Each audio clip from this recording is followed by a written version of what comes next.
Welcome back to the channel, Life Odysseys. Here in Eastern Kentucky, it's beautiful out here. Very, very beautiful.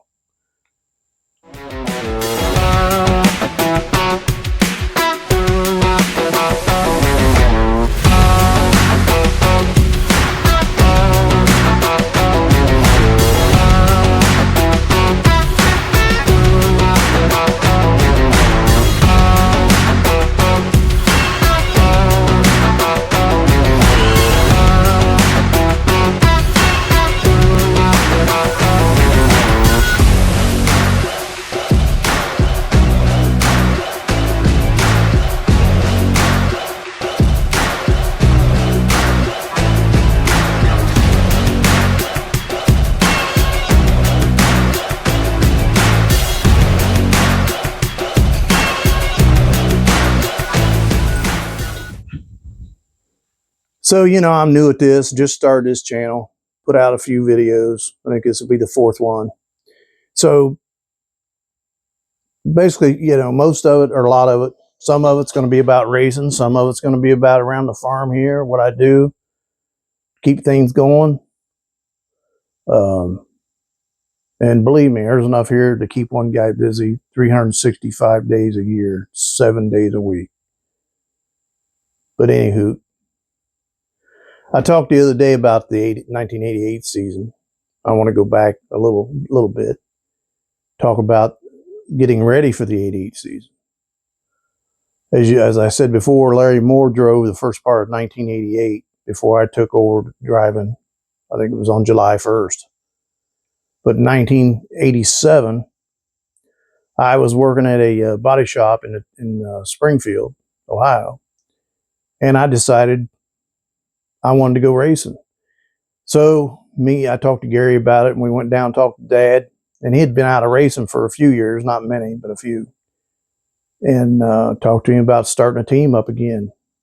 And as I mentioned in the last video, first thing off his brain was, he says, "I don't care, boys." He says, we can do her, but I'm telling you right now, if you miss a race, we're done. Not going to miss any races. So, to make a long story short on that, we never did miss a race. There was a couple of races in there he thought that we wasn't going to make, and we ended up making. See, we got in a we got tore up pretty good at Killcare on a Friday night, and had to be in Toledo on that Sunday. And it was pretty bad. We had to put a whole new nose on it and everything. And he come out there in the garage when we was out there working on it Saturday morning. He said, "What are you guys doing?" I said, "Well, we're getting this car ready to go to Toledo." He said, "Well, I figured you wasn't going to go." Well, we went, and the damn race got rained out. So, but that's the way it goes. But after we talked to Dad about getting back into racing, it took us a while to get the shop back in order and figure out what we was going to do about the cars, what cars we was going to use, because the cars we was going to use was probably going to be the older style chassis that was built back in the early 70s, and some of it's going to have to be rehabbed and changed, a little bit of change here and there, and then reskinned, obviously. So then once we got started,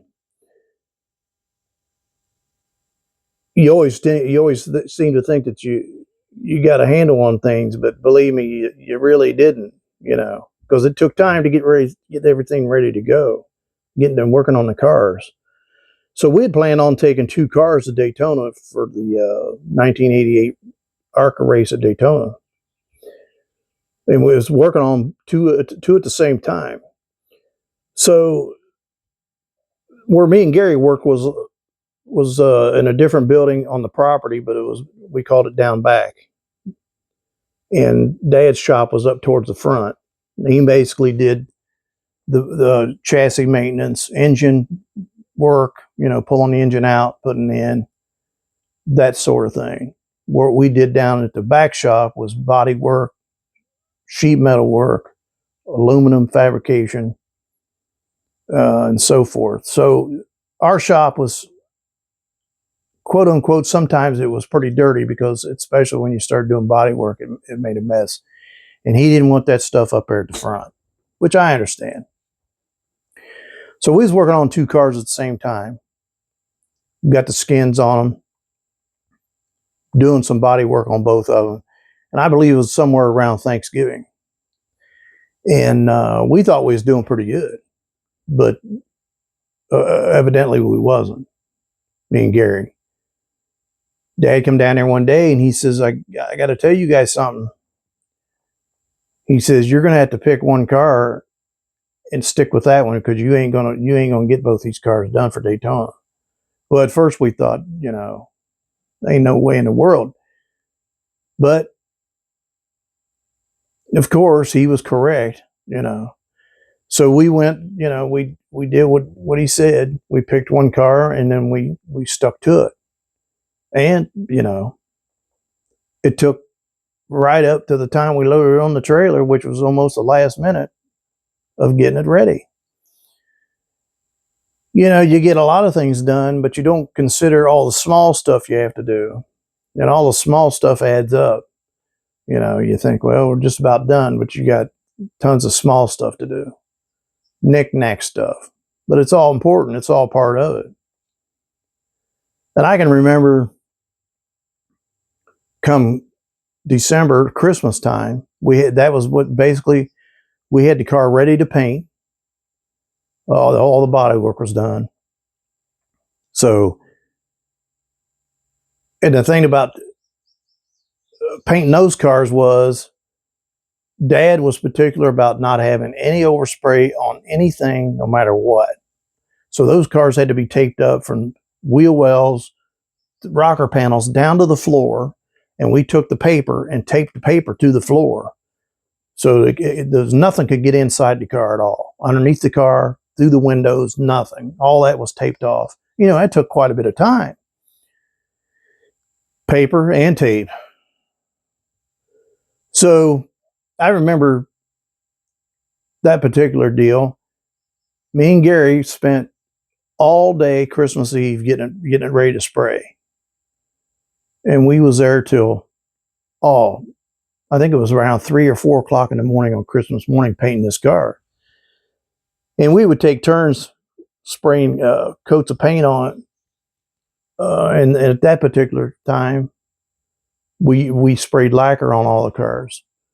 Lacquer was, for me anyway, it was easy to spray. A monkey could do it. You can't mess it up. And the overspray, really, in the shop, it didn't stick to nothing. Sure, it put a coating of dust on everything, but you could just take the air hose afterwards and blow everything off. It wasn't no big deal. So we put back then we put about 7 or 8 coats of paint on these cars,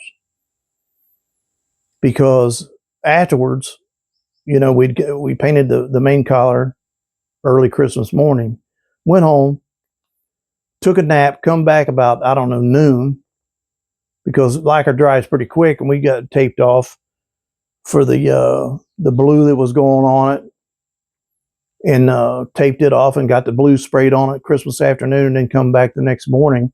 We had to tape it off because we had a gold on it then. Back on the first cars was white, blue, and gold. So we come back the next morning and put the gold on. Well, after that, when it dried up, we left it taped up, and then we started wet sanding this car. So we put 8 coats on, probably sanded at least half of it off.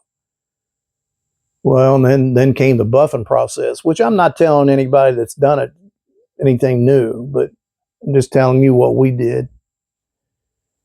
So it took quite a while, me and Gary, to wet sand this car, because we wanted it to look great. Not good, great. Like a sheet of glass. And then we, buffed it, and it did. It really, all the cars turned out that way. It was really good, great.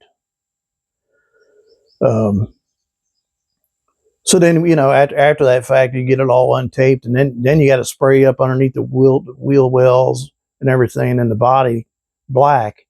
That's what we painted the backside, and the chassis was black. Then you had to tape off the outside, and then get in there in a milk crate or whatever, and spray the back of these fenders and the sheet metal that you put on that wasn't painted.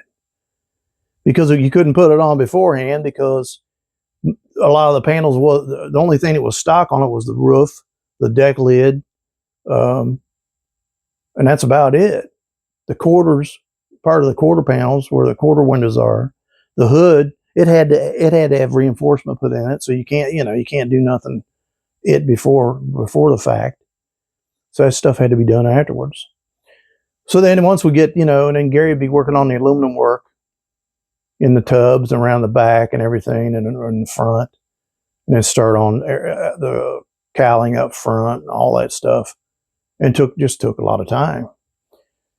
Well, once we got it to a certain point to where we could finish up whatever knick-knack stuff we needed to do up in the front shop.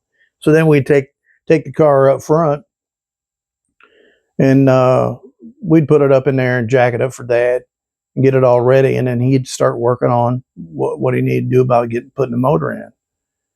And then once he was ready, he'd come up down there and come up there and help him put the transmission on and lower the motor back down in the car. But it took right up to the last minute. Right up to the last minute. But anyways, back in those days too, you had a lot of help. And certain people would show up all the time, and you never could say thank you enough to all these people. And I think I had a hard time with that. What I mean is, I thanked them all the time, and it seemed like a thank you wasn't enough. But I don't know what else I could do or say. Sure, if somebody needed a hand doing something or whatever, I'd more than jump right to it to do it. But there was a lot of sacrifice with it. So on that note, I think I'll probably end this video here, because I don't want to give everything away on my first video. Like I said, I'm just starting this.